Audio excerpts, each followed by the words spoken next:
Good evening. I'm John Stone. Welcome to GA12 Tonight as we review tonight and this week's major issues facing our district and our country. I'm the Republican candidate for Georgia's 12th congressional district seat. Thank you for joining us. And again, if it's your first time joining us and you'd like to ask a question, you can email us at john@johnstoneforcongress.com or respond with either Facebook or Twitter on our Facebook or Twitter sites. Check out our website at www.johnstoneforcongress.com if you're not there already. And there's the links to our Facebook and Twitter. And also there's the live and recorded broadcast of this weeknight webcast that we have Monday through Friday at 9 p.m. Thanks for joining us. We'll review what we've had going on this week. Had a lot of good visits all around our district in South Georgia and here in Augusta.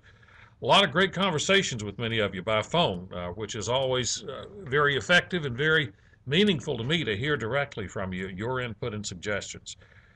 This show and our campaign is not just about my opinions. More importantly, it's about the opinions of the people around our district and what they'd like to see done differently in Washington. This week, it seems we had one overriding theme, and that was defund Obamacare. And as I talked to a lot of other offices around the country this week, it seems that was the case there too. There are a lot of issues that people are interested in. Immigration reform, the NSA spying, the IRS abuses of power, but overall it was this defunding of Obamacare. And are we as a party handling this correctly or not? Overwhelming opinion of folks in our district is we're not. We need to be standing up to Obamacare. We need to use the tools that the House of Representatives has, the unique tools of funding, to say we're not funding the change in Obamacare because this Obamacare is not just a matter of being against a Democratic agenda. This is a plan that's going to drive a lot of Americans out of their health insurance, that is jacking the cost of health insurance through the ceiling, undermining our whole health care market to where people can afford to have health care, and doing exactly the opposite of what it was intended to do, which, if you recall, President Obama, when he was pushing for this, said, you'll be able to keep your current health plan if you like it. Well, millions of people are losing their current health plans as a result of this policy. President Obama said it's going to drive down the cost of health insurance and save money on health care. It's dramatically driving up the cost of health care simply, and it hasn't even gone into effect officially until starting October the 1st if we don't defund it. And simply as companies prepare for this, as individuals prepare for it, it's driving costs through the ceiling. We have two schools of thought in Washington. One is the one that I've signed on to earlier this week by Representative Mark Meadows, that's been supported by Heritage Foundation, at least the politically active branch of Heritage called Heritage Action. And in that particular plan, it called for us to defund Obamacare and block it. I think we should. If it leads to a shutdown, we have to play that carefully. We have to be willing to move, to shift, to do what we need to make sure that we maintain the credit status of the United States. We don't need to do it in a crazy way, but we need to defund it. We need to stop. We need to dig our feet in and stand up for what people sent us up here to do. In 2010, when we elected a new Republican majority in the House, and in 2012, when we maintained that majority. And that was mainly to defund Obamacare. And now our party has had, those in Washington have had 4 years now to do it and hadn't done it. So it's time to get tough and stand up and do it. Right now, it seems our strategy is, well, let's not do it right now. Let's go ahead and pass another continuing resolution where we just lump all the funding measures together and pass them without any instructions on how the money can be sent in order to avoid that shutdown. And then we'll take on this defunding of Obamacare when we get into another debt ceiling fight later on this fall. Well, that's why it's been 4 years and we haven't defunded it. Every major financial battle that comes up, our leadership has said, we're not going to fight the fight here. Let's move it down the road a little bit, and we're going to tackle it in the next budget. We're going to tackle it in the next batch of appropriations bills. And when those come up, it's never the right time. Let's tackle it in omnibus appropriate, and it keeps moving and moving. And now we're implementing Obamacare. And I think it's time we stood up and had that fight, and we had it right now. You know, when you stand up to fight for the right thing, sometimes you win, sometimes you don't, but you got to fight. And if you're electing me to be your representative starting in January 15 when I'm sworn into office, this is a fight I would take. I support Mark Meadows in that position now. I'd stand behind it 100%. You know where I am, and I'll tell you, you need to find out where every candidate in this race stands. Don't let them run and hide from the issues. And that's what's going on right now. As you know, I've challenged my opponent to 4 televised debates. He's refused to debate. Don't let him get away with it. I need your help now in this campaign. We'll get into that in a few minutes. But we have another issue that came up today that actually is dear to my heart, one that I have a personal connection to.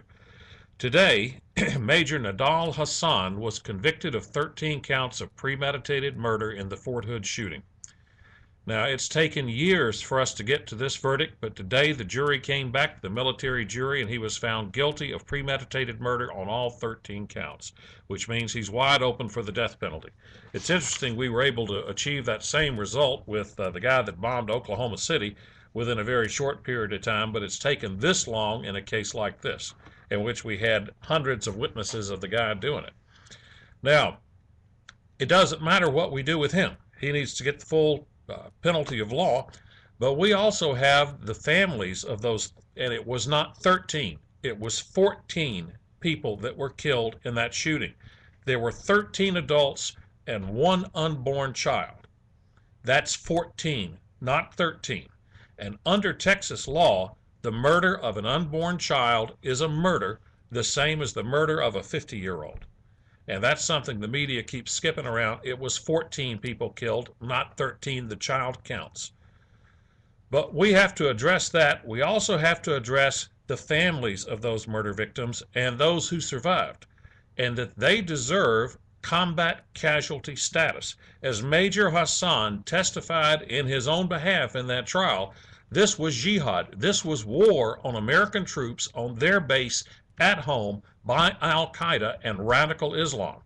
As such, under current law, if the Secretary of Defense deems them to have been in a combat casualty status situation, then they receive combat casualty status, the same status that we automatically granted the victims at the Pentagon on 9/11 when the plane smashed into the Pentagon. They were granted combat casualty status because they weren't in a combat situation as far as overseas facing enemy troops. They were sitting at their desk in the Pentagon drinking coffee when a bunch of radical Islamists slammed a plane into it to kill American military members. And that counted. It counted for the military personnel who lost their lives and were injured, and it counted for the Department of Defense civilian personnel who lost their lives and were injured. The same status applies with our Fort Hood victims. The only reason they haven't been granted that status is that the Obama administration does not want to admit that there was a successful Al-Qaeda inspired attack on a U.S. military base on their watch, and the prime factor for the success of that attack was the politically correct standards of the Obama administration. We got to stand up for this.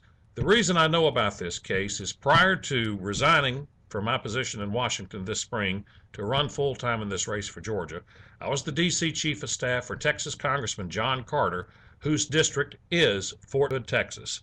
I was on duty in that Texas 31 office on the day of that attack and went through every bit of this with our personnel on the ground, including our congressional staff members who were actually at the scene of that shooting. We can't allow this to stand. Those casualties deserve the same status that we granted the casualties at 9/11. Obama administration political correctness be damned. If I'm elected and this is not resolved, I will bring that bill up on a discharge petition demanding that our leadership bring it up for a vote in the House. There's the second infuriating thing here. We can understand the political machinations, the Machiavellian nature of the Obama administration refusing to admit the attack. I have less justification for our own leadership refusing to bring this bill to the floor and at least let us pass this on the floor of the House in recognition of the sacrifice of those victims. Something that needs to be done. We need to challenge anyone who stands in the way, and we should not rest until these victims receive the full combat casualty status which they deserve. Well, that's it for this week. I hope you've enjoyed our shows. I hope you'll have a great weekend and join us again Monday night at 9 o'clock. Until then, God bless Georgia, God bless America, and good night.